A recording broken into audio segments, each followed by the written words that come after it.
Hey everyone! Welcome to Be the Change. My name is Lily Mott, and today I'm going to be talking about how change comes when you spend time with yourself. My guest this week is Shalmali Jadhav, and she's the founder of both Empathy for You and You Lead, which are two organizations with very different missions, but both are near and dear to Shalmali's heart, and through her organizations, she's managed to impact thousands of individuals. I want to dive right into this conversation. So, without further ado, let's get started with this episode featuring Shalmali Jadhav.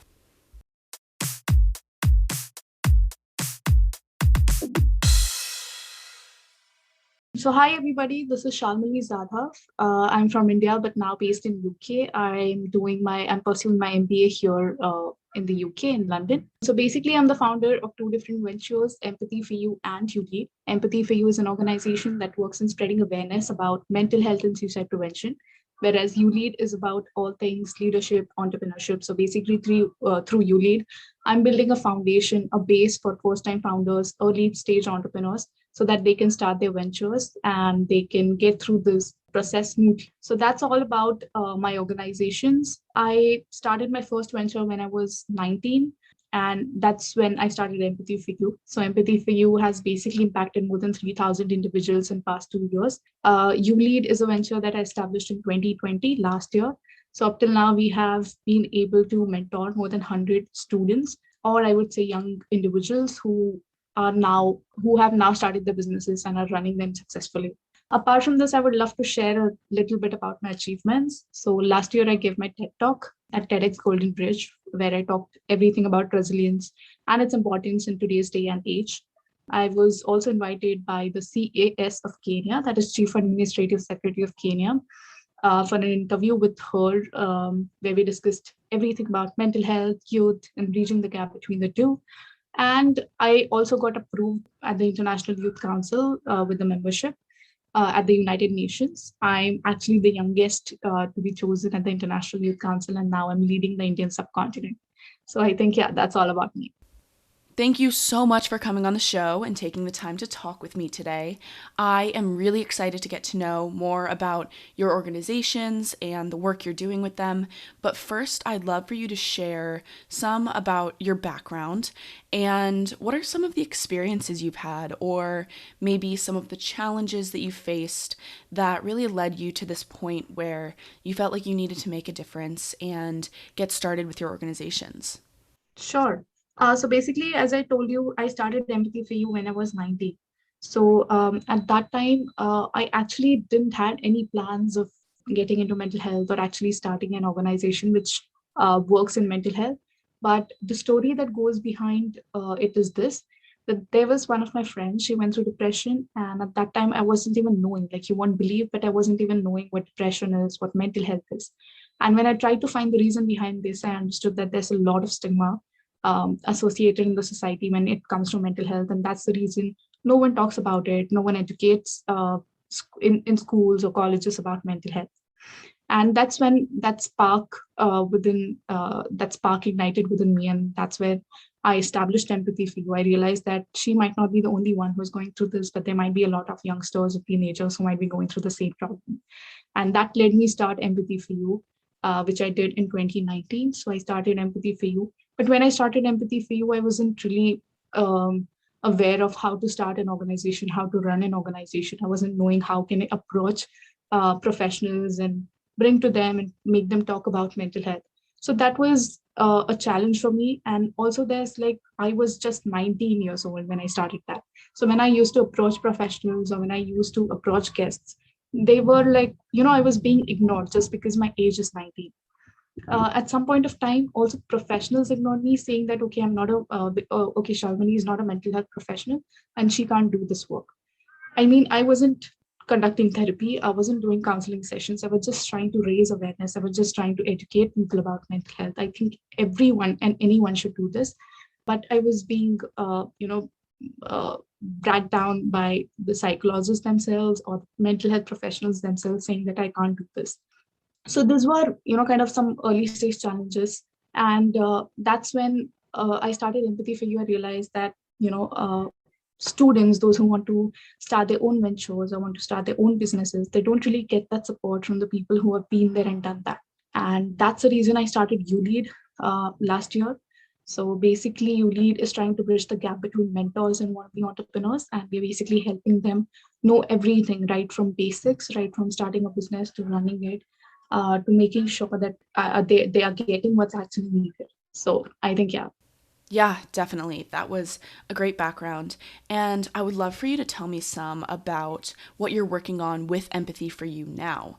So tell me about the on the ground work, what you're doing day to day. Tell me more about the organization as a whole. Sure, thank you. So basically, Empathy for You is carrying out its work in three different ways. The first we do is online counseling. I have a cohort of psychologists on the board who provide online therapy sessions. We are basically holding on to this motto of providing affordable and accessible mental health treatment. So basically, the therapy that you get at Empathy for You is really affordable, and sometimes you also get at subsidized rates, considering whether you're a student or a working professional. The second thing we do is peer advocacy. So peer advocacy is nothing but we collaborate with different schools, colleges, organizations, corporate organizations, and we conduct lectures and seminars over mental health and its awareness. And the third thing we do is peer mentor, peer support group. So me and my team are always there to listen to anyone and everyone who wants to talk, share, express, and just vent out. You don't need to have a mental health issue to join a peer support group. Just to kind of express yourself, just to talk about what you're going through, you can join us anytime, and me and my team are always there to support you. So this is how Empathy for You is working. And since past 2 years, we have been able to impact more than 3,000 individuals. We have conducted more than 250 plus sessions on mental health, with having more than around 85 plus guests who were mental health professionals. They were either psychologists, either psychiatrists. We also became really active on social media since past 1 year, since everything went digital last year. So we were able to conduct online sessions, webinars, workshops, seminars, podcasts. So I think we are working both ways, digitally too and offline too. That's so great to hear that you're offering so many different forms of support. I would love to know as well, what do you see for the future of the organization? What impact are you hoping to see, and where do you see Empathy for You going in the future? I really feel Empathy for You is a movement. It's not just an organization, it's a movement. And we are basically, the movement is basically making this world a better place for everyone to stay in. We are basically on the mission to spread awareness and educate every single person about mental health. We are on the mission of destigmatizing this world. So basically, I think I won't say that Empathy for You is an organization, but Empathy for You is a movement for all of us, and we are basically a youth-led team. So I think that's really going to go far, and that's really going to take us along with everything. We also believe in love, support, and empathy at Empathy for You. So we basically are working on this motto. So I think, yeah, it's very important, and we actually have three principles that we have targeted upon when it comes to working at Empathy for You. The first thing, really important, is talking. So talking about mental health is very important. Number two is educating. So educating yourself first about mental health, and then then coming to the world and then talking, having conversations about mental health. And the third thing is then kind of raising awareness or spreading awareness. So educating yourself, making sure you talk about mental health, may it be with your family, may it be with your at your workplace, may it be with your friend circle. And the third one is having conversations around it. That is a great goal, and I think it's so important that the movement is youth led. I think that's such an important aspect. So that's awesome. That's a great goal for the future, and I think it's so important that the movement is youth led as well. So, as someone who's working in mental health and focused on helping others improve their mental health as well, what are your outlets for self care? What do you do maybe when you're feeling burnt out or you need some time to yourself, you need to take a break? What does that look like for you? Okay, so I think self-care for me is like I would love to share what I do every single day in order to take care of myself. Number one is moving my body. I think that's really important and it should be done by everyone. Moving your body for 20 minutes, at least 20 minutes every single day is really important. You just have to get your endorphins rushing, and that's really going to help you and your body. Second thing I make sure is to hydrate myself. Like you'll always see me having a water bottle by my side. Maybe any interview, maybe anything, maybe even walking outside. I always have my water bottle by my side to hydrate myself. Third thing is I love journaling. So it's like, I just during the end of the day, I just try to relieve that stress on that piece of paper into the form of words. So I think journaling for me is a very different thing. I don't use any, cutesy journals or stuffs, but for me, it's just like a pen and paper or just like a notebook and a pen where I can just write down my feelings and whatever is coming to my head. I never use journaling prompts. I'm not saying there's anything wrong in using prompts, but I never use journaling prompts. I also never restrict myself to writing only one page every single day or writing only one sentence every single day. It's never like that for me. But journaling for me is just writing down anything and everything that comes to my mind. Some days I'm able to write 2 pages and I still want to go on, but some days I'm able to write only one sentence. So that's how journaling works for me. The fourth thing is spending time with myself. I think that's really important. And spending time with myself doesn't mean that I lock myself in the room. I think spending time with myself is just kind of enjoying the sunset, or either that it's reading for me. I love reading books, and I especially love reading self help books because that's where I get to learn a lot. That's where I connect myself more with. And sunsets, as I mentioned. So, sunset therapy for me is, just relaxing. I love to grab a cup of coffee, rush to my terrace, sit down, and just watch sunset. Like, why not do that? Mother Nature comes with a scenery every single day, and that's totally for free. So, even if no one is trying out, I would say that please go today to your terrace and watch it because that's really amazing. So, I think, yeah, those are some of the ways that I absolutely love to do, and that's how I take care of myself. I love that advice, and I think the idea of spending time with yourself is so important, and it's definitely not something that we prioritize enough. So, yes, thank you for sharing that. And of course, the sunset one is great too. That's always a great form of self-care. So, I would also love to talk to you some about You Lead. Tell me more about what you're working on with that organization because I think it's another really important part of your story, and I'd love for you to share about it. Yeah, so basically, You Lead is a community organization that I established last year. So me, along with few other mentors, we are basically conducting mentoring sessions for the students who want to start their new venture, new business, or they might have already started the business but aren't sure about what next milestones are and how they can achieve them, or someone who is like uh, working great in their business but still they need support and guidance. So basically, it's for everyone. So we are trying to bridge the gap. As I mentioned earlier, I started this organization to bridge the gap between mentors and wannabe entrepreneurs because I somehow realized that the early stage entrepreneurs, they don't really get that support and guidance from the people who have been there and done that. So that's basically what we are trying to do. We are trying to bridge the gap between mentors and wannabe entrepreneurs. And till date, we have been successful in impacting more than 100 individuals. We have provided almost 100 mentoring sessions. So basically, I have mentors in every single area. Like if you are having difficulty with sales, we have a person from sales who is a mentor from sales department. In another department, for example, marketing, in another department for finance. So we basically have everyone from each of these departments. So that's how empathy favor is working. Thank you for sharing more about that work. And as you're talking about mentors, I'd love to know what is the best piece of advice you've ever gotten from someone? Are there any words of wisdom that have really stuck with you? Does anything like that come to mind for you? Okay.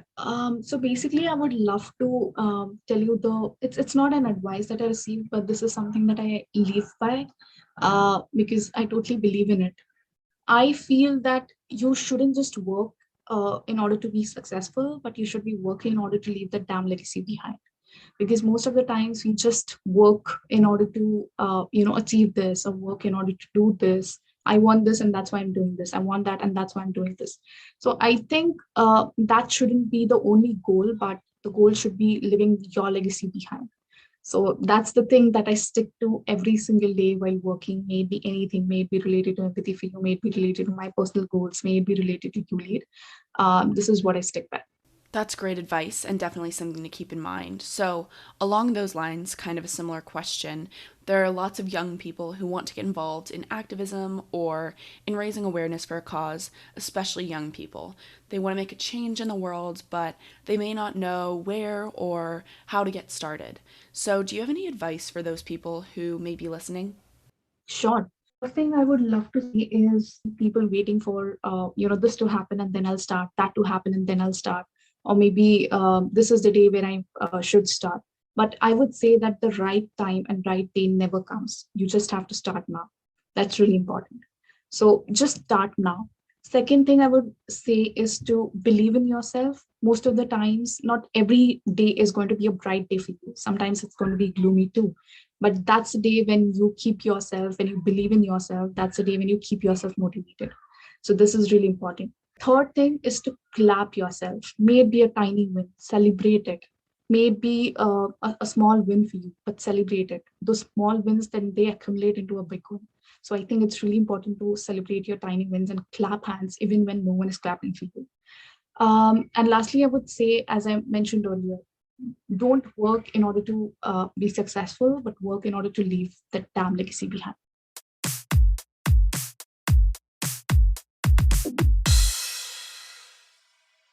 I really enjoyed talking with Shamali, and I think the work she's doing is so inspiring. I really want to highlight how much she emphasized checking in on yourself and evaluating the work you're doing. So many of us get so busy and so caught up with work, with friends, with so many different aspects of our lives that we don't take the time to slow down and really think about how we feel about what we're doing. It's important to take the time to sit with yourself and not only think about how you're doing and feeling, but also about how the work you're doing is impacting you as well as others. Is it leaving a legacy? Is it serving you? Is it making you happy? Do you feel fulfilled by your commitments? There are so many questions to consider when you're reflecting, but you have to take the time to ask them of yourself because change comes when you spend time with yourself.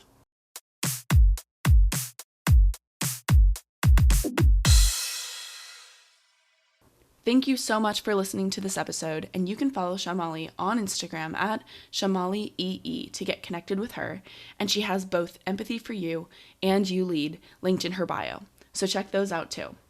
If you want to talk about anything I mentioned, please reach out to me by email at lily@bethechangepodcast.org or on Instagram at bethechangepodcast. Tune in for my next episode, but until then, be the change you wish to see in the world. Bye, guys.